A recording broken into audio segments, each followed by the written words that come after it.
ಪ್ರಿಯ ವೀಕ್ಷಕರೇ, ಸ್ವಾಗತ. ದುಷ್ಟರ ಸಿಂಹಿಣಿ ದುರ್ಗಾದೇವಿಯ ದಶಾವತಾರ.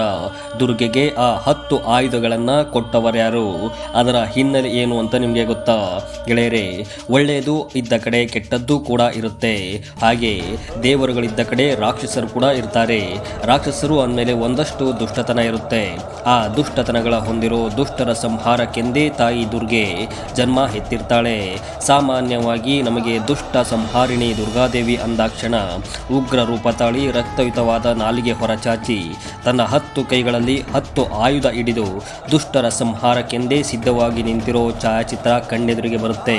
ಆದರೆ ಆ ದುರ್ಗಾದೇವಿಯ 10 ಕೈಗಳಲ್ಲಿ ಇರುವ 10 ಆಯುಧಗಳು ಯಾವ್ಯಾವು, ಅದರ ಸೂಚಕ ಅರ್ಥ ಏನು ಅನ್ನೋ ವಿಚಾರ ಬಹುತೇಕರಿಗೆ ತಿಳಿದಿರೋದಿಲ್ಲ.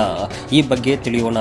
ತಾಯಿ ದುರ್ಗಾದೇವಿ ಸಿಂಹವನ್ನೇ ತನ್ನ ವಾಹನವನ್ನಾಗಿಸಿಕೊಂಡು 10 ಕೈಗಳಿಂದ ದೈತ್ಯ ಮಹಿಷಾಸುರನನ್ನ ಸಂಹಾರ ಮಾಡ್ತಾಳೆ. ತಾಯಿ ದುರ್ಗಾದೇವಿ ತನ್ನ 10 ಕೈಗಳಲ್ಲಿ 10 ವಿವಿಧ ರೀತಿಯ ಆಯುಧಗಳನ್ನು ಹಿಡಿದುಕೊಂಡಿದ್ದಾಳೆ. ಈ 10 ಆಯುಧಗಳು 10 ವಿವಿಧ ಅರ್ಥವನ್ನು ನೀಡುತ್ತದೆ ಎಂದು ಪುರಾಣಗಳು ಹೇಳ್ತವೆ. ಹಾಗಾದರೆ ದುರ್ಗಾದೇವಿಯು ಮೊದಲೇ ಶಕ್ತಿಯ ಪ್ರತೀಕ. ಇತರೆ ಎಲ್ಲ ದೇವರುಗಳಿಗಿಂತಲೂ ಕೂಡ ಅತ್ಯಂತ ಶಕ್ತಿಶಾಲಿ ದೇವಿ. ಹೌದು, ತಾಯಿ ದುರ್ಗೆಯು ಬರೋಬ್ಬರಿ 9 ದಿನಗಳ ಕಾಲ 9 ವಿವಿಧ ರೂಪದಲ್ಲಿ ದೈತ್ಯ ರಾಕ್ಷಸ ಮಹಿಷಾಸುರನೊಂದಿಗೆ ಹೋರಾಡಿ ಆತನನ್ನ ಹತ್ಯೆಗೈಯುತ್ತಾಳೆ. ಆದ್ದರಿಂದ ಈಕೆಯನ್ನ ನವದುರ್ಗಾ ಅಂತಾನೂ ಕೂಡ ಕರೆಯಲಾಗುತ್ತೆ. ಈ ಕತೆ ನಿಮ್ಮೆಲ್ಲರಿಗೂ ಗೊತ್ತೇ ಇದೆ. ಆದರೆ ತಾಯಿ ದುರ್ಗೆಯು ತನ್ನ 10 ಕೈಗಳಲ್ಲಿ 10 ವಿಧದ ಆಯುಧಗಳನ್ನು ಹಿಡಿದುಕೊಂಡಿದ್ದಾಳೆ. ಈ ಆಯುಧಗಳಲ್ಲಿ ಕೆಲವೊಂದನ್ನು ಉಡುಗೊರೆಯಾಗಿ ಪಡೆದುಕೊಂಡ್ರೆ ಇನ್ನೂ ಕೆಲವೊಂದನ್ನು ವರವಾಗಿ ಪಡೆದುಕೊಂಡಿರುವುದು ಅಂತ ಹೇಳಲಾಗುತ್ತೆ. ದುರ್ಗೆಯ ಕೈಯಲ್ಲಿನ ಪ್ರತಿಯೊಂದು ಆಯುಧವೂ ಕೂಡ ಮಾನವರ ಚಟುವಟಿಕೆಗಳನ್ನು ಸೂಚಿಸುತ್ತದೆಯಂತೆ. ದುರ್ಗಾದೇವಿಯು ದುಷ್ಟರನ್ನ ಸಂಹರಿಸಲು ಯಾವೆಲ್ಲ ಅಸ್ತ್ರಗಳನ್ನು ಉಪಯೋಗಿಸಿದ್ದಾಳೆ ಗೊತ್ತಾ? ದುರ್ಗಾದೇವಿ ತನ್ನ 10 ಕೈಗಳಲ್ಲಿ 10 ಆಯುಧಗಳನ್ನು ಹಿಡಿದಿರ್ತಾಳೆ. ಅವುಗಳ ಬಗ್ಗೆ, ಅದರ ಸಂಕೇತ ಸೂಚನಾ ಅರ್ಥ ಏನು ಅನ್ನೋದ್ರ ಬಗ್ಗೆ ನೋಡೋದಾದ್ರೆ, ಮೊದಲನೆಯದಾಗಿ ಖಡ್ಗ ಬುದ್ಧಿವಂತಿಕೆಯನ್ನು ಸೂಚಿಸುತ್ತೆ.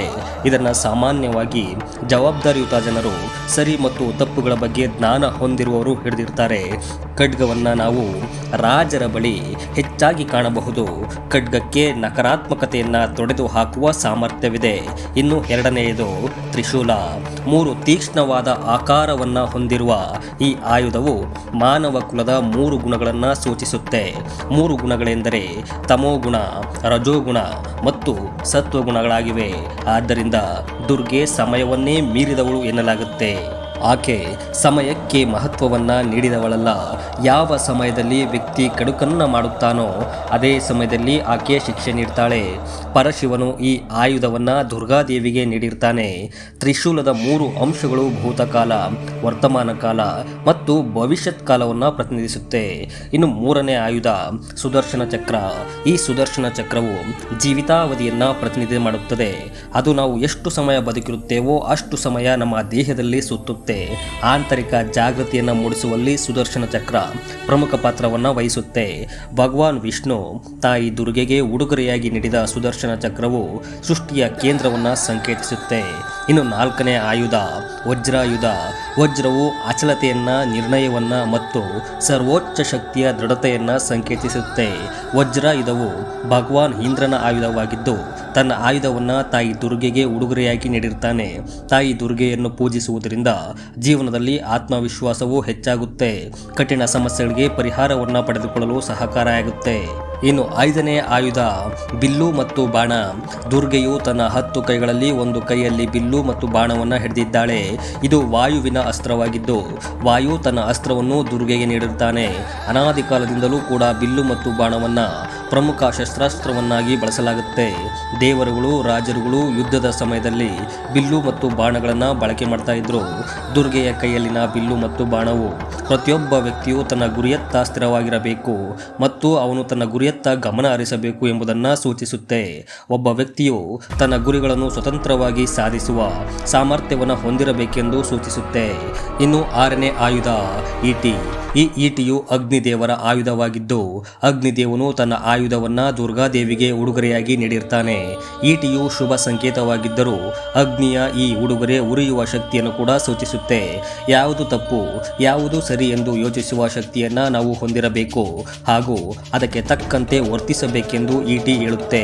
ಇದು ಜೀವನದ ಎಲ್ಲಾ ಅಡೆತಡೆಗಳನ್ನು ನಿವಾರಿಸಲು ಮಾನವರ ಗುಪ್ತ ಶಕ್ತಿಯ ಸಂಕೇತವಾಗಿದೆ.